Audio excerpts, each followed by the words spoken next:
Well, the crying should be over by now. It's time to check out the tape, make the corrections, clear the mind, move on. We got the wholesome one here for Miami Hurricanes Live, as we do each and every Tuesday at 1 o'clock Eastern time, right here at the Voice of College Football.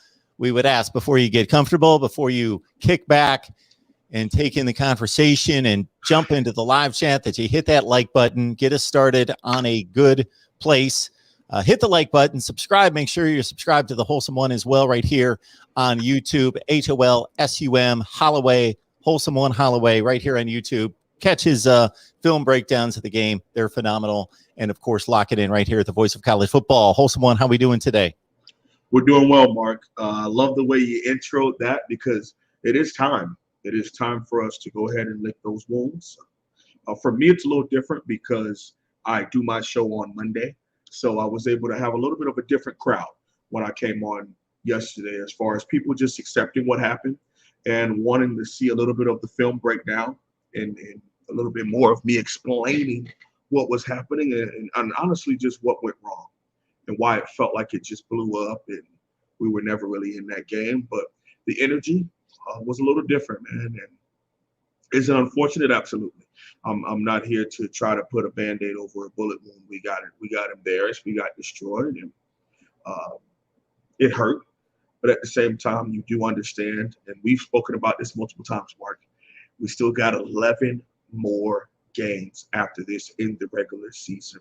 And you got 11 seasons in one, meaning that every game needs to be given the same level of detail, the same level of preparation, hopefully a lot better. But when you're playing a team that's so good, it can make you look like you don't know what you're doing. There's things of that nature. So we're excited about the opportunity to play App State, but we are going to put it behind us here on MarkRogersTV on the Miami channel and go ahead and give a quick recap of the game. Yeah, so we were talking before we started record, and I think the Wholesome One and myself are generally in the same spot in regards to what our anticipation of this game was. And if somebody had said 44-13, I would have said, gotcha, because I had 42-17. But I had it arriving at that place a little bit different. Now, that didn't surprise me. What we saw did not surprise me one bit, because we've seen it a million times with good teams on the other side of the ball. Now, we'll see if the Canes are a top 15 team legitimately or there's something else. We will see that a little bit later against light competition. All right, in regards to the way I was hoping it was going to play out for Miami fans, was more of a slow burn. The talent would take over, the depth, all of those things that we know would gradually take hold, and the first half would be a close game. Then it would go on from there. Let's start wherever you think you should start in regards to whether you want to take it through the game or whether you want to take it piece by piece in regards to positional units, where you would like to address it, where you feel it most important. I'll start out with an intangible, Mark, and I'm a pretty intense dude, man. When you start talking about this sport, you start watching the film, you can really sit there and be as pissed off as you want. You can find something wrong. This guy sucks, and fire that guy. This guy, pull him. He's horrible. There's no need to do that. And I understand from a certain perspective, all you're going to see is the fact that our right tackle got destroyed. Our QB wasn't able to make the right throws. Our running back is dancing in the backfield. But then you turn on the film and you see he had nowhere to go. You turn on the film and see Alabama force De'Aaron King into certain reads by bringing someone late into the box. Okay, so he's not able to pull and throw that pass because there's somebody right there. He's not able to pull and run because there's somebody right there waiting on him. All right, so of course they force him into the weak side blitz. So they force him to give the ball to Cam. And guess what? As soon as Cam gets the ball, there's a linebacker sitting right there. Okay, that's scheming. That's breaking it down. And I understand at face value, we got our asses kicked, Mark. At face value, there's more to it. All right, there's more to, if you watch the fact that we were down 10-0. We got the ball back. All right, we get a first down. And then the very next play after that first down, we go hurry up. We did a fake wide receiver screen. Mike Harley out of the the second slot, so he's number 2, beats their safety one-on-one. He plants it, and he goes around. But guess what? As soon as he strip sack. But you wouldn't notice that if you wouldn't take the time to look within these plays and look at what was going on and look at how we did fight. They were trying. This team was just that much better than us, to the point where they were prepared way better than us. They executed way better than us. And when the opportunity presented itself, especially for that national championship winning defense, they took full advantage of us. And we're just not there yet. I'm not here to make excuses for it, because it's on the University of Miami to have a better program. It's on the University of Miami to go out there and have a better product on the football field so that young men can want to be a part of your program and commit here, sign here, play here, and be developed. But as of right now, year 3 under Coach Manny Diaz, he ran into a buzzsaw. And we got chipped through it, Mark. It's just that simple. Our quarterback missed some reads, and in some of those reads, he was forced into it. Okay. Our running game did a little bit better than I honestly expected. There was plenty of times where we moved the Alabama front off of the line, but once we got into situations where we had to run the ball, all right, they knew. And they made sure that someone was in that gap and in every gap and manned their gap, and they were not moved off of the ball. It's just that simple. Tight end wise, people were complaining, Mark, why are we not using a tight end in the red zone? These linebackers and safeties obviously know that Will Mallory is our go-to in the red zone. He was triple teamed. So we had no one to go to in the red zone. Wide receiver wise, very pleased. Very, very pleased. 1 dropped pass, Mark. We averaged 6 in every game last year. 1 dropped pass. And it was on the sideline, and Restrepo was smacked like he was catching it and got popped, and the ball went in the air. Okay. It's that simple. Now, were there some on the offensive side of the ball? Was there some calls I was a little eerie of? Yeah, I mean, calling a QB draw out of the shotgun on the 1-inch yard line when you have 2 timeouts, as opposed to calling the timeout, letting the review to Donald Chaney Jr. play right before that, while you spend a little extra time talking over your next play? No. But I understand in the heat of the moment, you want to be able to go out there and try to score touchdowns. I get it. You want to go fast. I understand. And I think we're going to grow and learn from that experience. Now, this may not be what a lot of people want to hear. They maybe want me to come on and flip crap, and I'm not that kind of person. I'm just not. I understand what's going on out there. I understand the scheming and the trying, and especially when you sit and you break down this film, you see there were opportunities there. Alabama just took them away. They knew our plan A, they knew our plan B, they knew our plan C, and they had a way to take all of those things away. And they knew we had no more depth past that. Let's talk about the defensive side of the ball.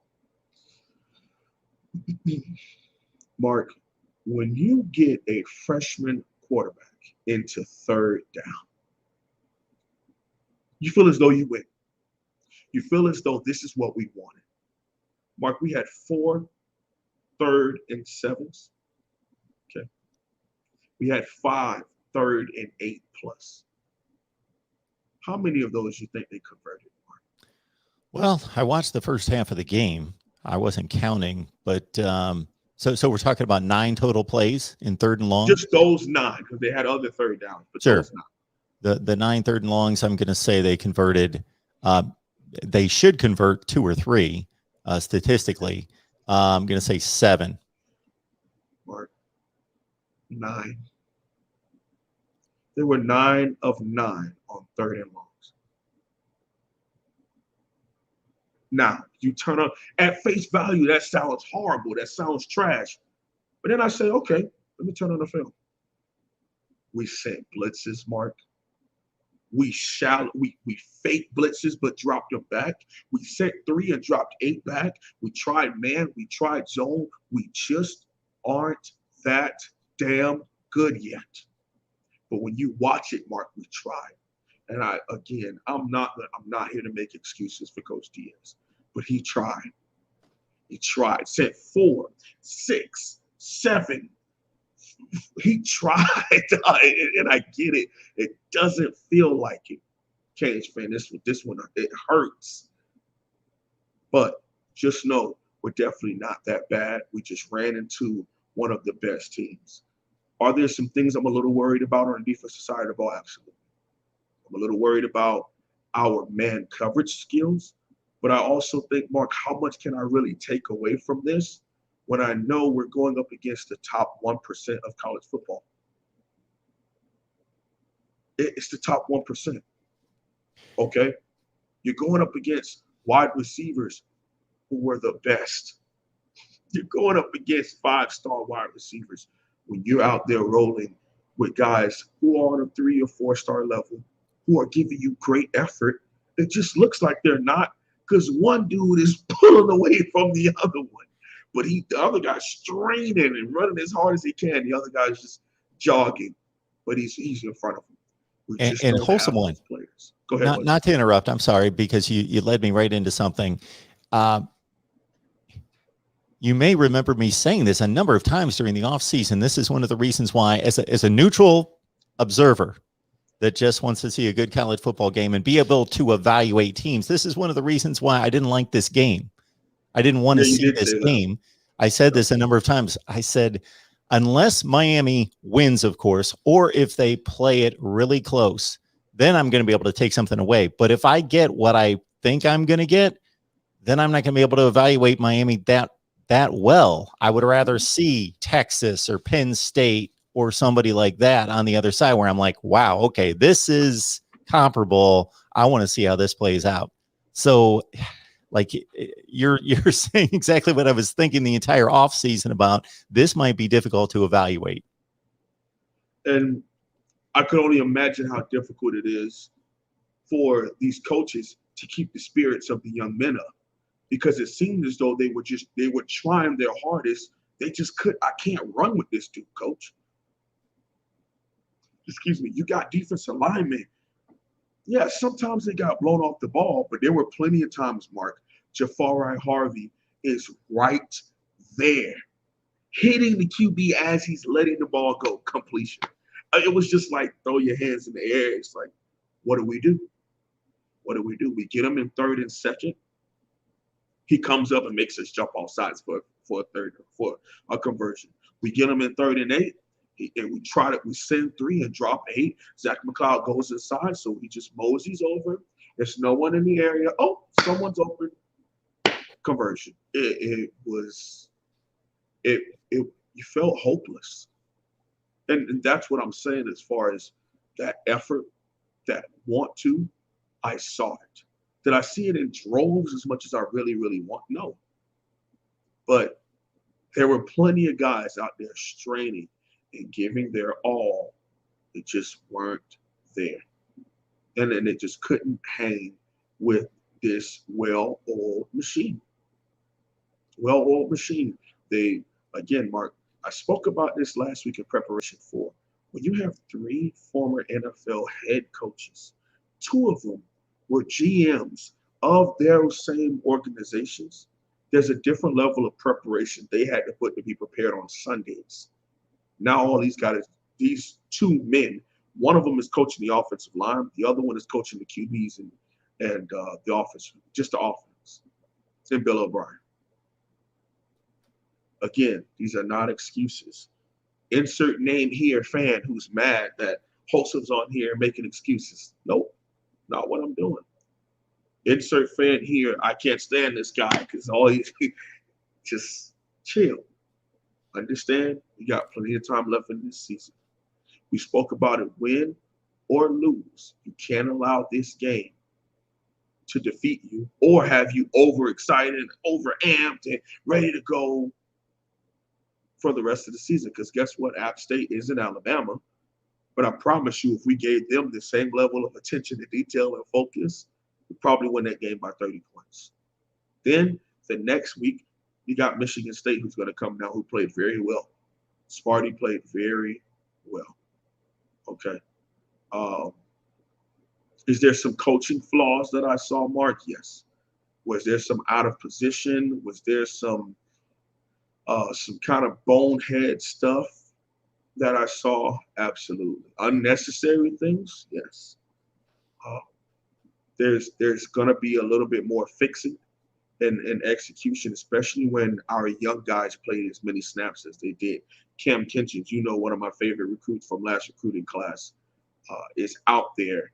And a couple snaps where he wasn't in the right position. He's playing 15 yards off, all right, on a 2nd and 8 to the field side, and they called the wide receiver screen. His first 3 steps were all backwards. All right. And he's in man coverage and it's 2 by 2, and you're the only 2 people to that side. There's no one to cover deep, and he steps backwards as opposed to stepping forward. And what does their QB know how to do? Oh, they're off. Check down. Let my wide receiver do all the work. And those things happen when you have young players. You have pups on that football field, and they just haven't been together as a unit just yet. You talk about the 94-yard touchdown on a deep over route. Okay, Gervin Hall is hanging at the numbers instead of playing the hash out of position. So what does that wide receiver do? Drags all the way across the field, and Gervin Hall is out of position and can't make a play on the football because he's not there.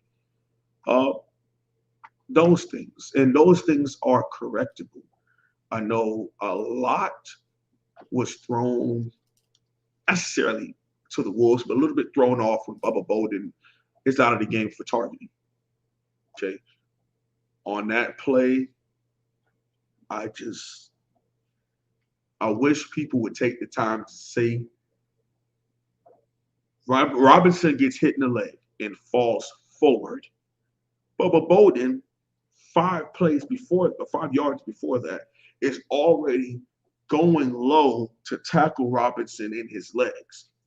BJ Jennings hits the running back's knee, so the running back, boom, falls like this. So they incidentally run into each other, and Bubba Bolden gets a targeting and an ejection out of the game. I think the outrage about that penalty is gonna change next year, but unfortunately, they won't make those kind of things in the middle of a season because you don't want to be going back and forth from as far as administration viewpoint.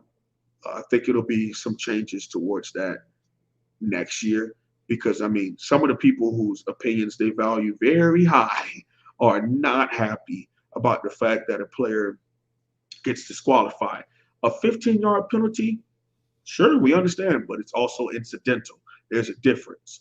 And then if you leave things up to opinion, whether it's incidental or aggressive, just like remember, a lot of people don't know there used to be a 5-yard and a 15-yard face mask, Sure. where it was incidental attacking on the face mask and face mask. Take that thought process out. If he yanks the face mask, 15 yards. If you hit a player in the head, just call it 15 yards. Heck, make it 30.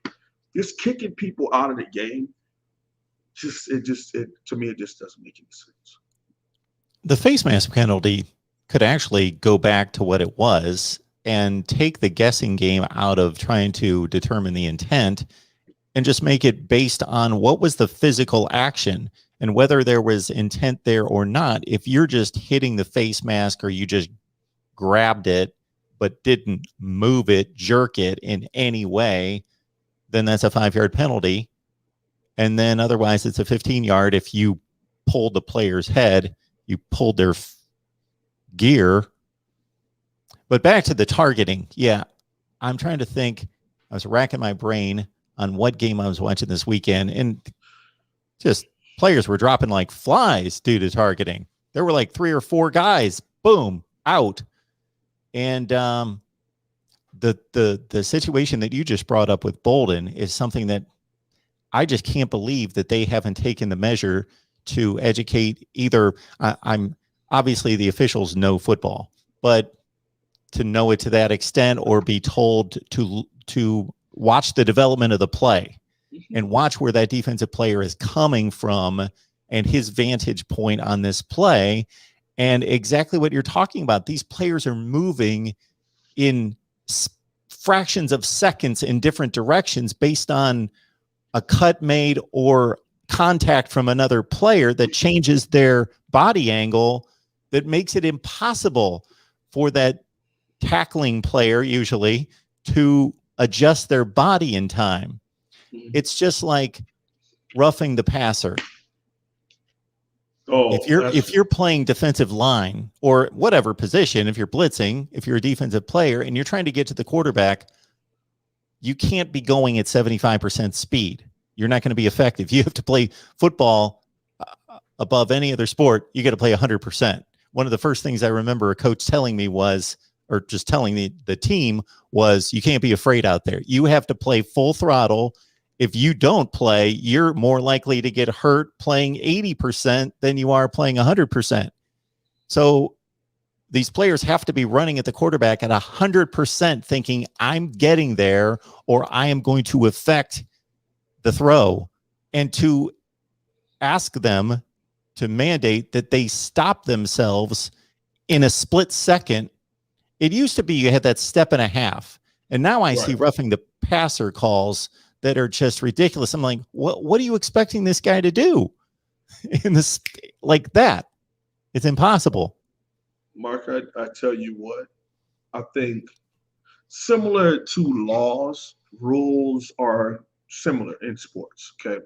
There's a little bit of wiggle room, but what I mean by saying that is you get pulled over, right? Sometimes people get pulled over and you're like, dude, I'm flying because I have to really use the restroom. And I saw that this is 2 miles. The rest stop is 2 miles. So I sped up because I really have to use the restroom. I apologize. I'm not trying to speed. And the cop goes, yeah, you did pull into the rest stop. Okay, cool. No problem. License and registration. Just want to run your information. Make sure you're all right. Okay, go ahead and use the restroom, sir. And here's your information back. Have a good day. Drive safe. Yes, the law says that he or she, is supposed to give me a ticket or give the person a ticket for speeding. But here's the reason why. It's being able to use logic. If you watch, because your job as the white hat is to stand behind the QB. If you see this defensive tackle just work the swim, he's running up to tackle the QB, all right, and he hits him as soon as the ball is out. You telling me a 330-pound dude is gonna not land? Like I remember they got that out of there too, but that was there for a little bit to where it was 15 yards if you landed on and you put your weight on the QB. It's like, what do you mean? Am I supposed to? And then you had times where they would try to arm tackle him. The QB breaks the tackle. And now you're looking at the ref like, what do I do? I can't slam him because then you're going to say I landed on him or unnecessary roughness. So it can get kind of weird, man, especially with how those referees view some things. Yeah, as soon as they implemented you cannot, press your weight, drive your weight into the quarterback. You saw players actually trying to make sure that, and I was like, that's pretty incredible that they're able to like try to do that, because that's ridiculous. They're making a football play and they're having to think at the end of the play, oh, I got to roll over and try to get off, because there's a difference between, we've seen quarterbacks get driven into the ground, and that should be where you can see the upper body trying to inflict some pain and drive another player into the ground, and you can regulate against that. So anyway, I could go on and on about the rules, and I want the players to be protected as much as possible, but it's a collision sport. It's not a contact sport. It's a collision sport. Let's make sure we pick up some of these super chats, because we've got a question about the defensive line from King Kane 305, about the coaching from Jess Simpson on the defensive front. Mark, I'm not. I'm in an early infancy and what I'm doing, and I try not to be disrespectful, especially to people who've been doing this for a while. But when we have the not necessarily the pick of the litter, I don't think Miami is in that area, but you should get better. Okay. You can't have. I did a film breakdown on some of those drills, and we did it live. We watched it and we talked about it, and I explained, what is this? What are we doing? What happened to understanding defensive tackles and defensive ends should be doing two different drills? Okay. Why do you have your defensive tackles flying up the field, working moves on no one? There isn't a defense. I have not seen a defensive tackle have the ability to fly up the field without anybody touching them before 3 yards. That's not what interior defensive line is about. There's always going to be someone right there. And at most times, if they know you're a pass rusher, they're going to quick set you. What that means, as soon as the ball goes 1-2, they're not going to go back. They're going to try to stop you at the line of scrimmage so that you don't get any momentum to be able to work those moves. Okay? So you see these players, you saw those drills, you turn on the film, and you see the same red flags. Another big issue, in my opinion, Mark, was the fact of our leverage. Okay, I've talked about this before. Mark, do you know what a sling is? A sling by any chance? No. Okay. So what a sling is it is a four-pronged kind of a shed-looking thing with four metal poles in it. Let me see if I can put this on the screen for you so that you all can see. Yes, it is Bama in there, but so that you all can see what I'm talking about. Okay. Yep. See that, Mark? Oh, okay. Yeah. So what I thought I would recognize it when I saw it, but yeah, I didn't know what it was called. Yep. What that does is it makes sure, this is for interior defensive linemen. Everyone can use it, but for the most part, it's used up front. Why? Because look at how close that pad is to the players. Mm-hmm. That's teaching interior defensive tackles. Every time we work moves, we need to work them low. Every time we work moves, you're going to make contact with somebody that close within the first half a step to step at defensive tackle. That's not happening at Miami. That's not what we're doing. We got guys just, poof. I get them 3 points in, I stand up and run for 3 yards. Then you wonder why John Ford is standing at 6'5" instead of standing at 6'3" or 6'2.5".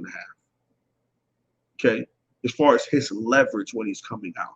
And the only reason why I get like this is because defensive tackle is very personal for me. And when things are done wrong, you take it, just like guys who play receiver, guys who play corner, guys who play QB, they see it different because you've done it. And when you see it done wild, it can really make you pissed off. But even more, you don't see people getting corrected. You don't see them getting corrected to where it's like, I just watched that guy not work a move, walk through the drill, and no one said anything. We're just gonna let that. No. Oh, that's okay. And again, I preface my statements by saying this: I'm not at Miami's practice every day. Okay, I don't know every player on the team, and I hear from them every day. I understand, so I get that point. But from the film we did get a chance to see, mixed with the product we saw in the field, and just the little intangibles, you can infer that certain things have not been going on at practice. And it's just that simple. Again, the evaluation is pretty tough to do when they were going up against the best of the best. You got to keep saying that.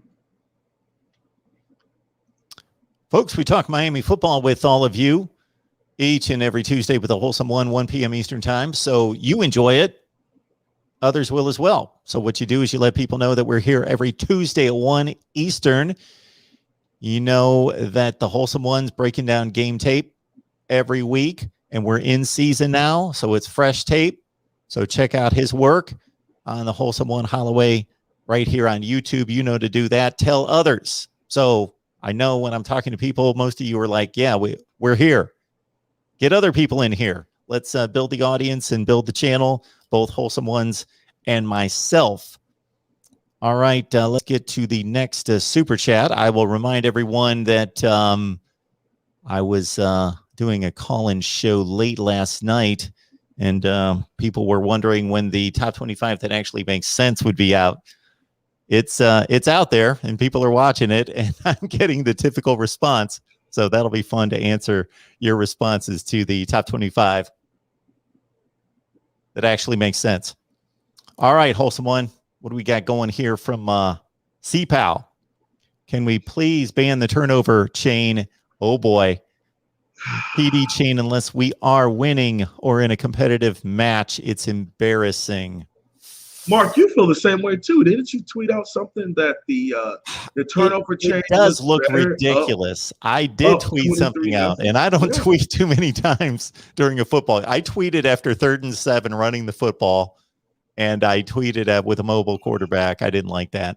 And I tweeted that when I rewatched that, Mark almost flipped the camera. I could not believe that was called. And it wasn't like, oh, that was an RPO and De'Aaron King made a bad read. No, it was a 26 stretch to the short side of the field on 3rd. Yeah, I even recognize that. Yep. The old 26. Yep. 2 back, 6 hole. There you go. And again, I've never called offense. Okay, I've been a part of a defensive game plan. I've been a part of help calling a defense. I've done substitutions on the defensive side of the ball. I've done game planning and scheming for the defensive side of the ball. Never done any of that stuff majority for the offense, except for high school when I played center, but that's a little different. Okay, it's not to the same level, so I don't get as angry. But some stuff is just stupid, Mark, and that was one of them. Okay, that was bad. I don't know what to do about this turnover chain in regards to if I was in charge. Obviously, I've got nothing to do with it. What's that? I bet you don't. Because I thought of that as soon as I found out about the turnover chain. One of my first thoughts was, what do they do if they're losing a game 41-10? You brought it up for years. You've asked that question. When I saw it, I was like, oh, I'm going to have to. Mark is going to talk to about this one. I knew it. I knew it. I was like, we're down. He always used that scenario. What if you're down by 30? Do you still pull it out? Absolutely.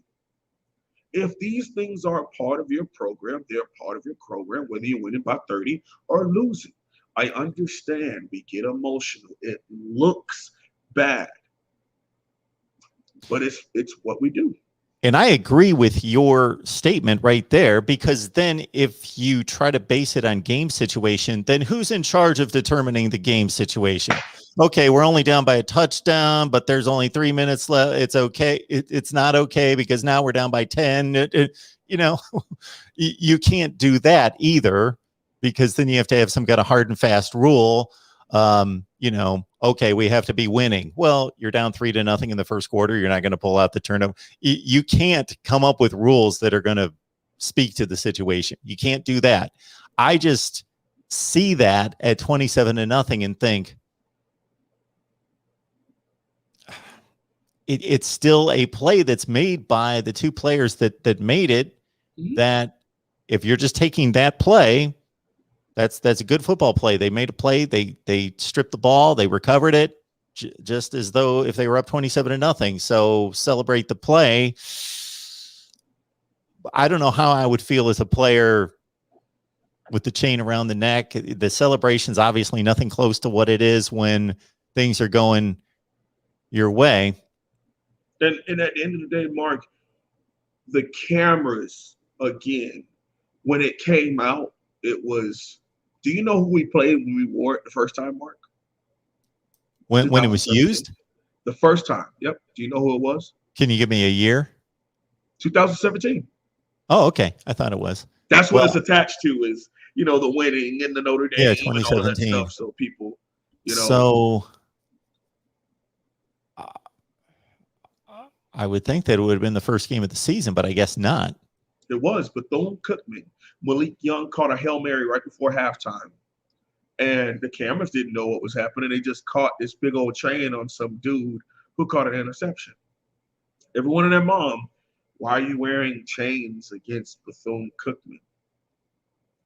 Because if it's a part of your program, you wear it against Bethune, just like you'll wear it against Tallahassee, just like you'll wear it against Bama, just like you'll wear it against LSU. It doesn't matter. If it's a part of your program, and this is what you want to do, you have to stand on that. It's just that simple. Okay. The scenario that happened this past Saturday, we had that happen before and came back and won. Okay. 2018 versus Tallahassee, we sent a field side strong safety blitz, and Sheldrick Redwine comes and pops the Tallahassee QB, and Gerald Willis falls on the ball. You know what the score of that game was at that time, Mark? 27-7, Tallahassee. From that moment forward, they didn't pass the 50-yard line. Miami comes back and wins 28-7. So are we not supposed to put on the chain because we were down by 20 points? No.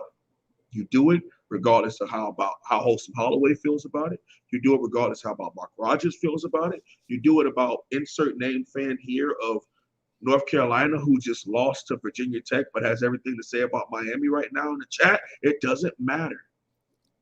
Give them the chain. They earned it. Put them on the sideline. Get ready to go for the next defensive scheme.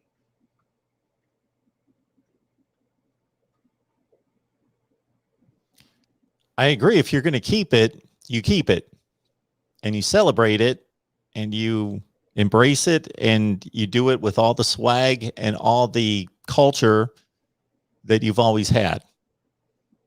I'm just saying from an outside perspective, it's like, it reminds me of, and this is one of these athletes that in certain sections of different fan bases, is one of these untouchable guys, but Deion Sanders. I remember him making a pick against the Washington Redskins when the Redskins were like elite, early 90s, and they were losing, like they were getting their brains beat in. It's like 41-3 Redskins. He makes a pick six. He's doing his Deion. He's like, this starts at like the 30-yard line because he's got two offensive linemen chasing him that are he's taunting them and everything. And I'm thinking, you look ridiculous. You were celebrating a touchdown. Your team's getting their brains beat in. You've got offensive linemen following you that are never going to catch you. I get it. You can taunt them just like they could taunt you if you were challenging them to a bench press contest. So big deal. You're faster than two offensive linemen. You're celebrating a touchdown that's going to bring the score to 42-10. And I get it. I mean, there's people in the chat. There's people who call and they were like, I'm old school. Okay. We never had to do those kind of things. Okay. And I love the fact that when you listen to the broadcast, they talked about the turnover belt, which predestined the turnover chain by 2 seasons. And I remember, educating you on that when you and Pigskin Pete were going in on Miami about the turnover chain. And that's cool. Everyone can have that opinion. You're well within your right to say it and voice it. And that's cool, but look, Luke Walker had everything in the world to say. Yap. Both teams are 0-1. That's okay. Guess what? We have games this week. You got games after that. Keep going. It's just what happens. See, look, no more turnover chain if we're not winning. No more wings if we're not winning by 60 on NCAA 14. Come on, dude. Grow up. It's a part of the program. It's what we're going to do. And, losing is losing. 0-1, 0-1. There are really good teams out there, Clemson, that are 0-1 right now, and there are really marginal teams that got a win in week 1. And there's also, we talked about how big this Bama game is. Well, to me, North Carolina lost a conference game, a division game, to a team that may be in the fight. I know the focus has been completely Miami, North Carolina, and that game's going to decide the whole division. I said the same thing in regards to most likely, but we've seen it play out a zillion times where there's a logjam at 5-3 or 6-2 in the division, fighting for the division championship. So Virginia Tech may be a factor, and it's a big loss to lose head to head to another team that's going to factor into the division race. So to me, that loss is a bigger loss statistically in terms of trying to win a championship than Miami's loss to Alabama, which does not affect their ACC standing. Right. And at the end of the day, Mark, we can have our viewpoint right now, and we know North Carolina won't be that bad 5 weeks from now. Tech may not even be that good 5 weeks from now. You have to be able to take each game, in of itself. Okay, because once that is done, that has nothing to do with that next week. Just like we talked about, a lot of the Miami Hurricanes fan base, just as easily as Miami could, let's say Miami wins that Bama game, turn around and struggle with App State. Because every game is different.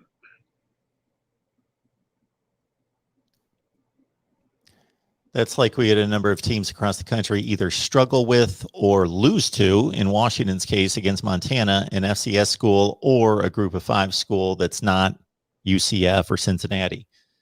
And yeah, that's a game that was played that they looked bad and they may turn out to not be very good.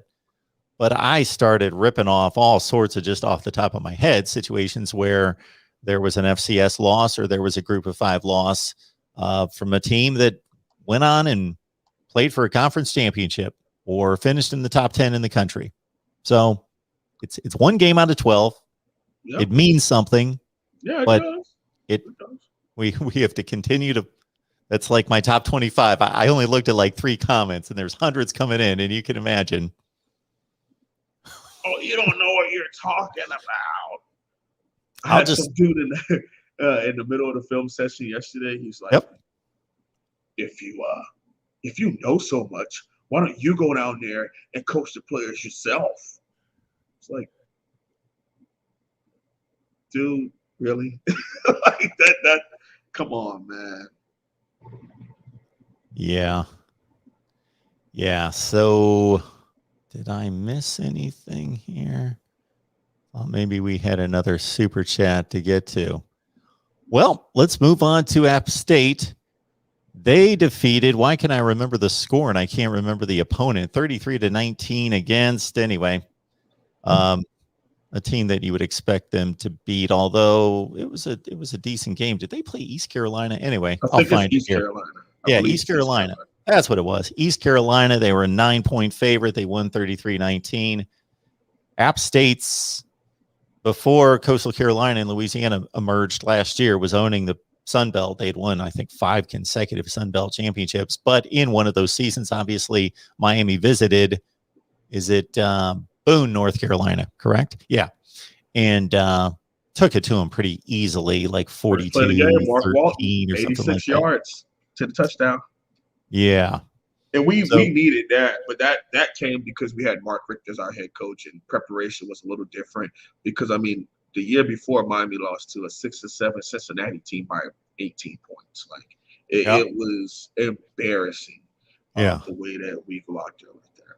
So yeah, App State was certainly ready for Miami to come to town. There was a lot of hoopla, and when you're a successful program at that level, there's reason to think, okay, we can do this, or we're better than them. We saw Texas and Louisiana this past weekend, and that was a more competitive game, but we still saw Texas was clearly the better team. So we got a matchup against App State, and we at least know that they're an upper echelon group of 5. Typically, we'll see this season, but the track record's there. They're going to be well coached. They're going to be prepared. They're not going to be, I don't think they're going to be intimidated in any way. They're not as good by any stretch, but they'll show up and play hard and execute and play as they're not going to lose because they screwed up. They're going to lose because they don't have enough talent. Right. And I've had that happen so many times, Mark, as far as I say this when I speak on some of those group of 5 coaches. I'm saying, well, for a long time, the issue was they had to find ways to win games because they just didn't have the guys. They couldn't line up and run 24 dive and get 8 yards.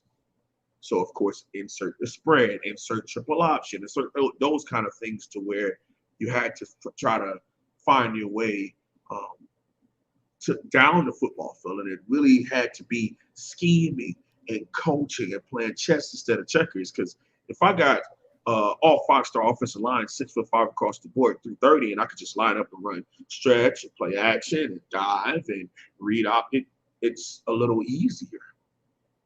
Now, if I got the smaller team and I got a linebacker who's 5'9", 218, has to try to find a way to tackle that 6'2", 225 running back, we're going to have to help him and figure out ways to scheme him, have him on a blitz so that he can beat the running back before the running back gets going, or being able to have a slant, he can catch him on that 26 right off the ass of the tackle, those kind of things.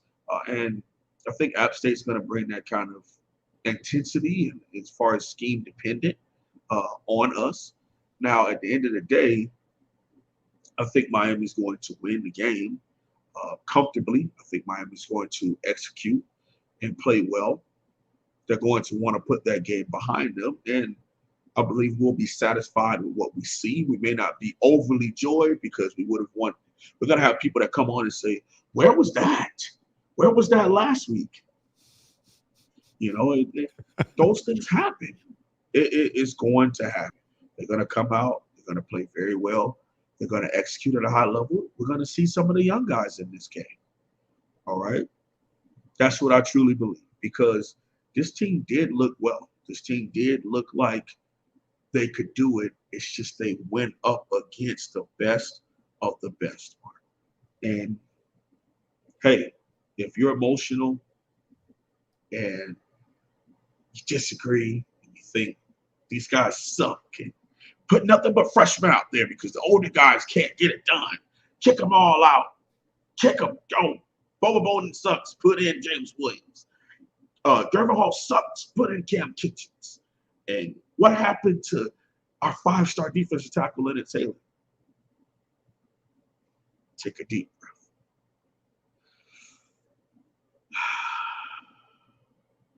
It's okay. It's all right. We got App State this week. They do some things that are going to give us trouble early. I think we have the guys to be able to beat that. They run stretch very, very well and effective. That's one thing that Coach Diaz absolutely stinks at, is stopping the stretch and stopping outside run. He's had that problem since his days at Texas, which got him fired when BYU ran for 600, just like UNC ran for 600 on his defense. We have to be able to stop that. And, of course, that starts with penetration and also manning the line of scrimmage at defensive tackle. And then it starts out, secondly, with defensive ends not pitching inside and maintaining contain, and then being able to have their offhand free, being able to stack an offensive tackle, and being able to have this arm free to be able to take on an incoming blocker and or put an arm out and get a hand on a running back. Because I tell you what, our linebackers still have issues scraping over and being able to fill the gaps and get to the stretch. We'll see. I think the first quarter is going to be pretty close, Mark. I'm thinking somewhat around like 10-7, 10-3. And I think Miami eventually pull away for a 34-17 win. So, Miami fans, you may recognize the name Chase Bryce. He was the quarterback, backup quarterback at Clemson that actually saved them one game. That was against Syracuse. So this was the national championship season of 2018. Trevor Lawrence gets knocked out of the game against Syracuse. Syracuse, as they are apt to do, other than being awful most of the time otherwise, has given Clemson fits on a number of occasions and beat them on a Friday night at the Carrier Dome. But anyway, this was the next season, and it was another situation where Syracuse had them on the ropes to the point where Syracuse was up. There was only like 90 seconds left in the game, 2 minutes, something in that range. Clemson's driving. They've got a 4th and 6, and Chase Bryce throws a really nice ball in a tight window to complete a 4th and 6. Otherwise, Clemson loses that game, they probably still make the playoff because they went undefeated that season. Anyway, that's what he's known for in Clemson circles, of saving the game against Syracuse on a 4th and 6 play. He goes to Duke, has a really rough season last year, and I think that was his second season with Duke. I'm not positive. I thought that was his first, and then he transferred again. Okay, he just had the one when season. When he played us, I remember us talking about that last year in preparation for that game when he played Miami, and we did pretty well and had a good one. So he's moved on to App State. He went 20 for 27 against ECU, 259, 2 touchdowns, 1 pick. They've got a running back. Wow. They came at people with they came at ECU with two backs at over 100. Nate Knoll, 15 for 126, and Cameron Peoples, 14 for 100.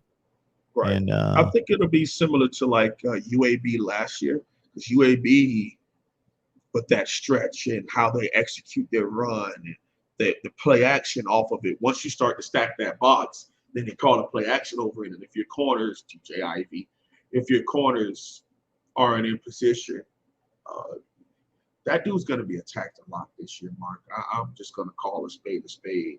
When you put on film that if you get caught in one-on-one man coverage, people will beat you, you will continue to be attacked. NC State, UNC, Clemson, UAB.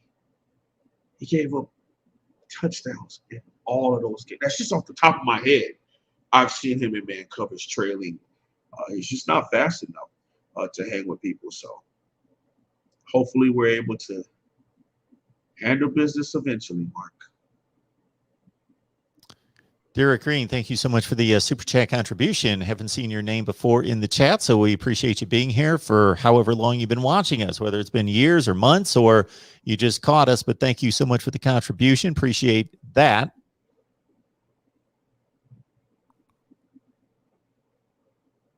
So basically, when you go from Bama to App State and you're evaluating the team and you're determining, okay, we just played the best team in the country. We saw what happened. Now we're playing again, people are jumping on me for making these kind of, you have to make some kind of assessment, but we don't know how good App State's going to be. They played one game against East Carolina, but based on their track record, based on what they typically are, they're a top 60, 75 team because they're one of the best in the group of 5, something like that.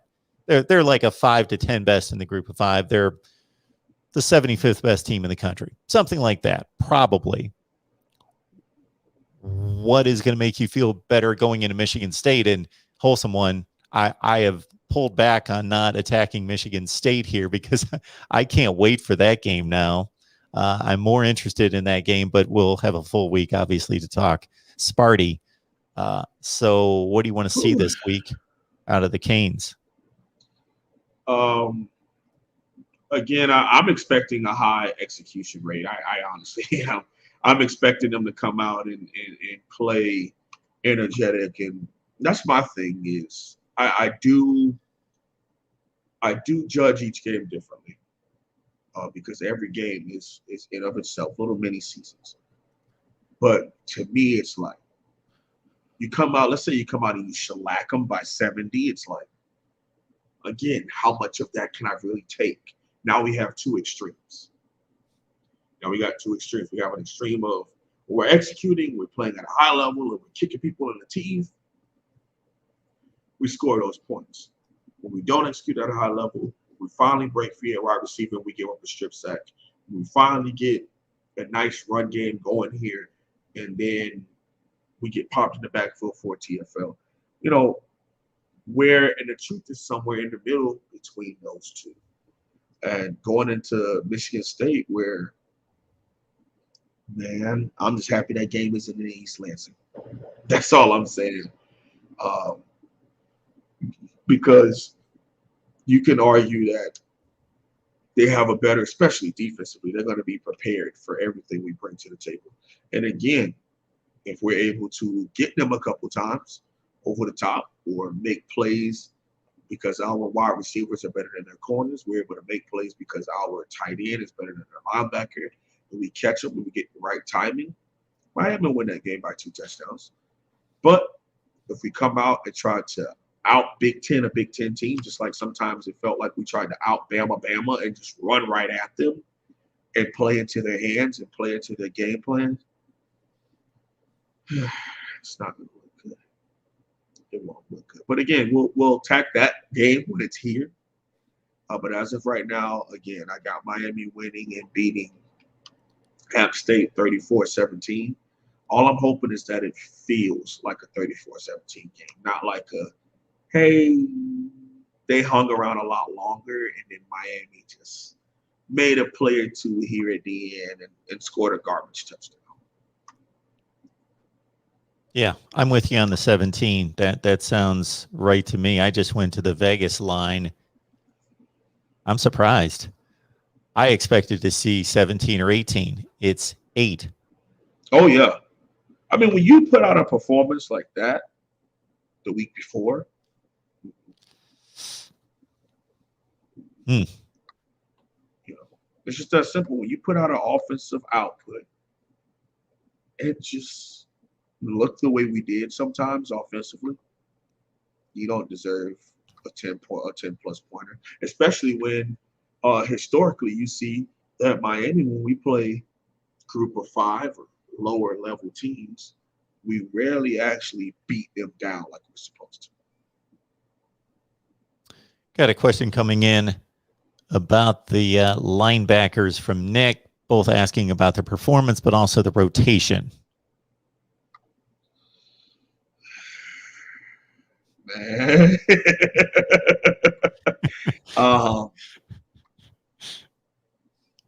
We got to do better at recruiting that position. And you know what really bothers me, Mark? Have you ever thought about the fact that, Urban Meyer, he's an offensive guy, right? What was his marquee position? Looking at Florida and Ohio State? Quarterback, right? Sure. That's starting with Alex Smith, going back to Utah. Yeah, quarterback, right? Okay. Nick Saban, his history as being a defensive back at Kent State.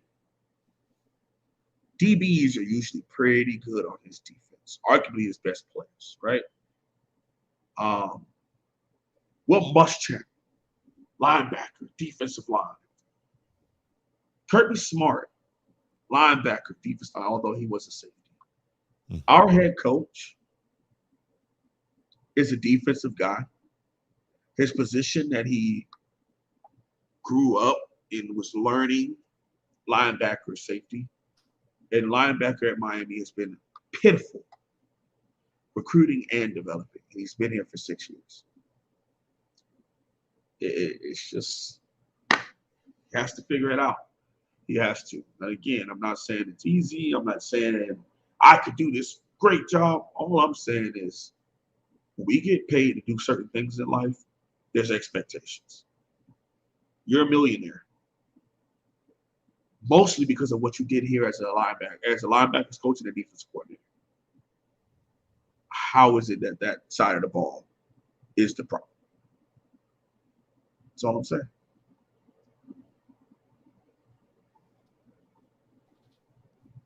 Got the wholesome one here every Tuesday, folks. Appreciate it. If you want to contribute on Venmo, PayPal, or Cash App, the only thing I ask is that if it's specifically for this show, that you notate that with the wholesome one on there. Venmo, PayPal, and Cash App. Also, the Super Chat, obviously, as 3 of you have contributed to. So we thank you so much for that.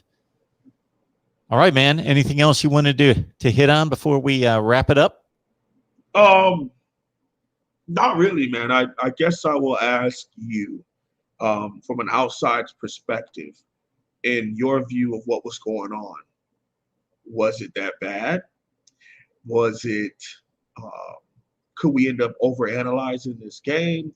What was your view on this game and as far as Miami moving forward?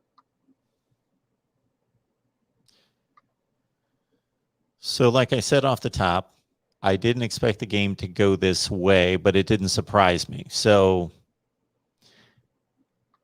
I do a lot of comparisons. That's the best way for me to get a judgment on teams, is to make comparisons and say, okay, well, they played them and it turned out this way and it was this competitive. And I'm not a big just, what was the final score? Well, you lost by 20, so that means that no. What did the game look like? And I'm thinking that obviously Alabama was not affected by losing 3 Heisman finalists as I anticipated. They were prepared. They were ready. Even an inexperienced quarterback was put in the position to make plays, and he's a 5-star. Like, I had somebody call the show in last night and say, where does Alabama come up with these guys? This guy came out of nowhere. I'm like, he plays at Modern Day. He threw for like 13,000. Every school in the country went. He didn't come out of nowhere. Everybody knew how good he was. Wait, Mark, you're saying recruiting has something to do with it? You're saying star system is not always wrong and that Yes. people don't know what they're looking at? You're saying size and athleticism matters? Yeah. No way. Nick Saban wasn't, driving down the street on a Friday night and happened to stop at a high school football game and found this guy when nobody else. Every school in the country wanted this. He could be playing at, Texas Tech right now, and they would gladly have him. Yep. So what I saw out of the teams that were able to compete with Alabama, even though the score wasn't that dissimilar in some cases. So the teams that competed with them to a certain degree, when I say compete, some people are going to laugh because the final score got out of hand. You got Texas A&M, Ole Miss, Florida, Ohio State, Notre Dame, the teams that just didn't get completely trucked from the first play. Right. And those games developed in certain ways, in different ways. Obviously, Ole Miss and Florida attacked it with high octane offense and were able to keep up that way. And Ohio State's more on the same level from a talent perspective, but lost their best running back and their guard, who's now in the NFL, et cetera, and lost some personnel right before the game.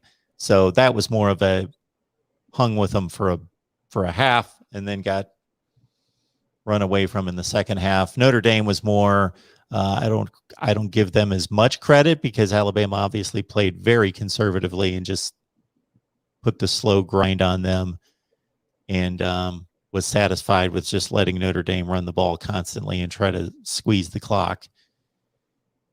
So I do see a difference between the 4 or 5 best teams that Alabama played last year and how competitive they were versus what Miami was on Saturday. There is a pretty decided difference where Miami got punched in the mouth from play 1 and never recovered. And so I think Miami does, they definitely have ground to make up, not just on Alabama. Notre Dame, Texas A&M, Ole Miss, Florida, Ohio State are teams that I saw play Alabama last year much more competitively.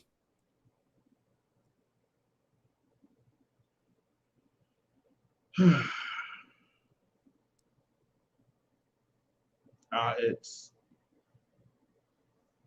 wanted to ask because what happens is a lot of people saw what happened with Tallahassee and Notre Dame. And you got Tallahassee people. Oh, we competed. We played hard. What did you guys do? We played the number 1 team in the country. Yeah. It's different. Now, was I very, very impressed with what I saw? Did I see scheming? Did I see coaching? Did I see effort? Did I see passion? Absolutely. In watching Tallahassee Notre Dame. Oh, I was very impressed with Coach Norvell and his staff. I was impressed with how they kept going, how they were down by 10, down by 14, and kept fighting and kept scoring and found ways to stay in that game. To the point where they put up 18 to take it to halftime. And you all know I loathe them. I have no love in my heart for that program, for that school, and for their players. None. But what I watched, I was very impressed with. It's just that simple. Now, you turn on Clemson, Georgia. The only difference is Georgia's offense ain't like that to where they shellacked and embarrassed Clemson. But, you have that going on too. So every game we watched, excluding Louisville and Ole Miss last night, every game seemed as though they played better. They played harder. They schemed better. They looked prepared. Hey, it happens. I understand that. I do argue. I wish it felt as though and looked as though Miami fought a little harder. But, hey, oh, Lord, Julia Perez, it doesn't matter if it's Alabama or any other top 10 team. We shouldn't be getting whooped like that.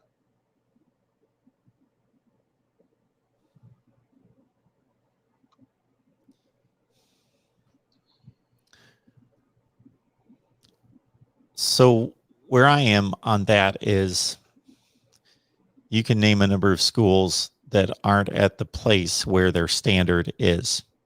Florida State, Miami.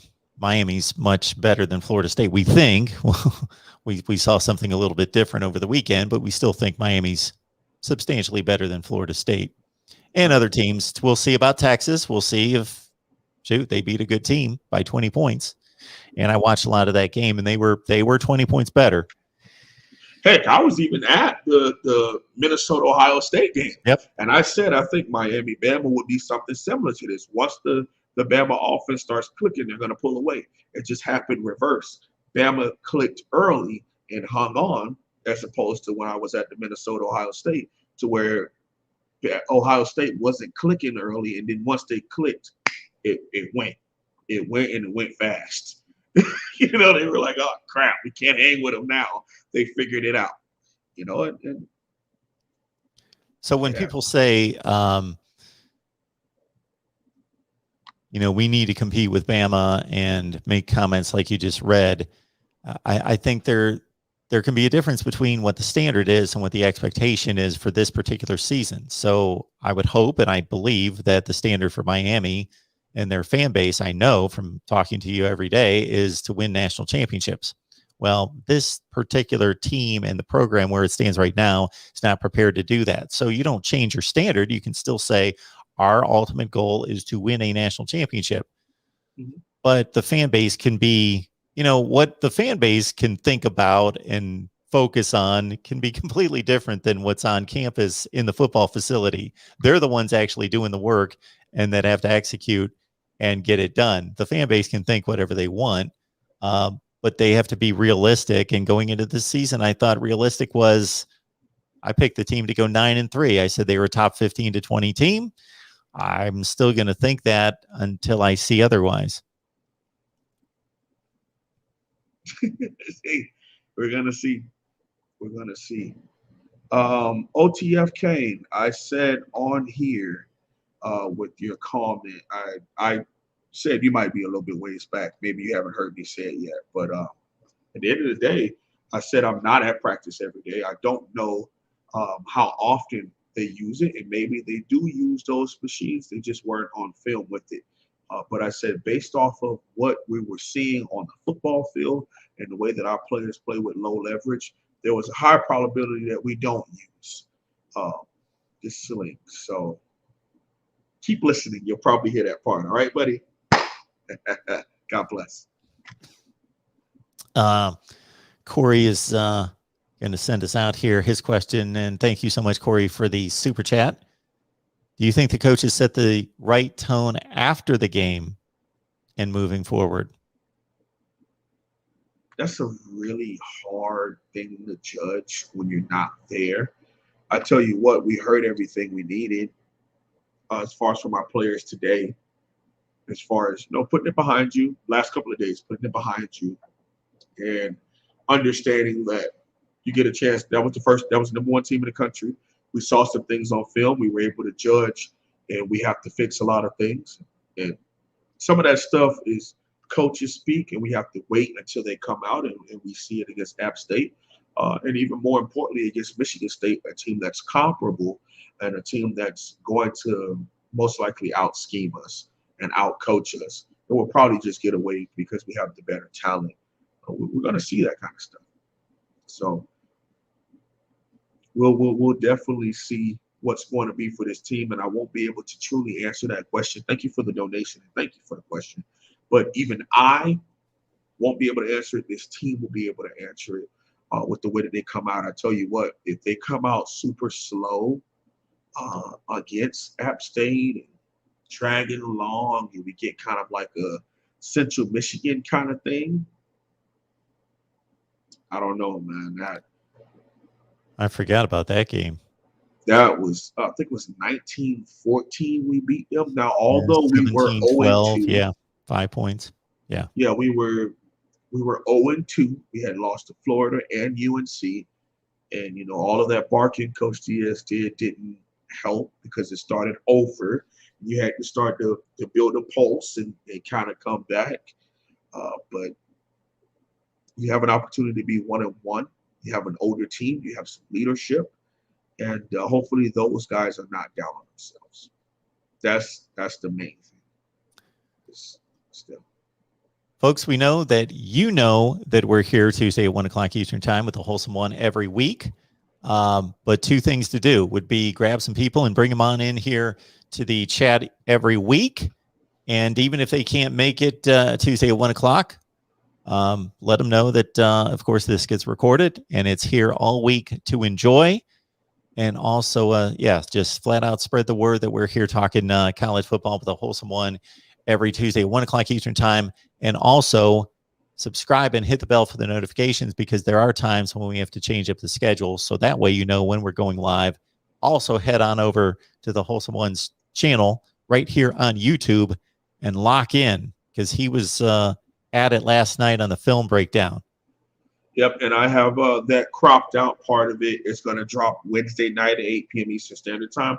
And on Friday night, so on Wednesday night, we're going to do the review of the game before film-wise. And on Friday night, the night before the game, we'll have a film preview. So make sure you are there and subscribed and ready to hit the thumbs up or thumbs down. You know, hey, thumbs down works too. It's okay. I still love you. It's all good. I appreciate each and every one of you for being here, whether it's on Mark's show or, you know, just taking time out of your day to be here for the hashtag Live Squad and the hashtag Rewatch Squad that goes on forever. We appreciate you so much. Those of you who donated today, thank you very much. We appreciate that also. It helps us grow our channels, and it's just a blessing that you give us. Hey, Miami, we're not that bad. Bama's just that good. You got to go out there and prepare, and hopefully you all who are close enough to Miami to support will go and have Hard Rock Stadium rocking, no pun intended, for being able to play and being able to be there and support your team. It's just that simple. Junior, thank you so much for the reminder to everyone to hit the like button. Sometimes some people see that, let's say we've got 150 people in the chat, we got 50 likes, and they're thinking, oh, that's not too bad. When we've got 150 people online, I guarantee you there have been 500 to 600 people that have been here, not 150, like 500 or 600. So 50 likes, not good enough. So thank you for that, Junior, and letting everybody know. Hit the like button on your way out, and we will see you next week with the Wholesome One. We've got Oregon and Nebraska live shows later today at the Voice of College Football, so join us for those as well. I would love to tune in to that Oregon one, man. I know that guy may not be too happy with what they did with Fresno, man. Woo. Talk about point spreads. App State 8 against Miami. Oregon, for as good as Oregon is and talented, they're a 14-point underdog against Ohio State. I think that's a little healthy, little high. Well, I tell you what, one team has the position figured out. The other one is still trying to figure it out, and that's quarterback. And hey, our head coach is in Eugene, so we're waiting to see him come and put on that good old orange and green, man. Come back home. Thank you all for being here. God bless and go